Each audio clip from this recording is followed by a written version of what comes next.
Welcome to Mr. Grimm's Realm of the Unseen.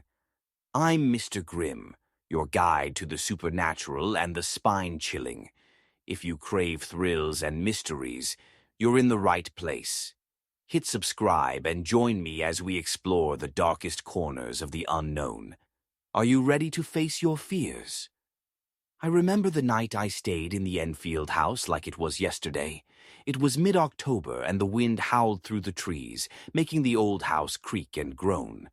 I'd heard all the ghost stories, of course, the haunting that began in 1977, the claims of poltergeist activity, the disembodied voices.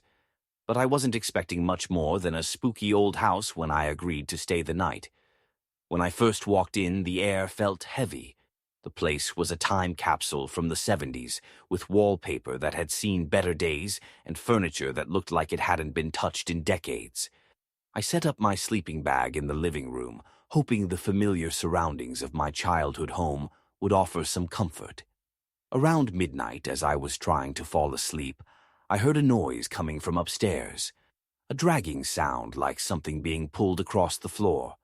My first thought was that it was just old house noises, but it didn't quite fit the usual creaks and groans. I mustered the courage to investigate, flashlight in hand. The staircase was narrow and steep, and each step seemed to protest under my weight. At the top, the hallway was dimly lit by the flashlight, and I could see the doors of the bedrooms ajar. I followed the sound to one of the rooms, the door slightly open. I hesitated before peering inside. The room was empty, but I noticed the dresser drawer was slightly open, which struck me as odd because I hadn't touched it. The dragging noise had stopped. I shrugged it off, telling myself it was just my imagination getting the best of me, and went back downstairs. As I lay back in my sleeping bag, trying to ignore the strange occurrences, I heard a distinct whisper. It was so faint that at first I thought it was the wind, but it seemed to be coming from right next to me. I sat up quickly but saw nothing out of the ordinary. The whispering continued intermittently, and while I couldn't make out the words, it was definitely a voice. By dawn, I was exhausted but relieved.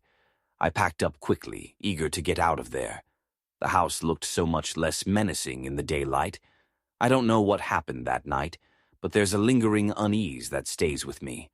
I've always been a skeptic, but after that night I couldn't entirely dismiss the idea that something otherworldly had been at play.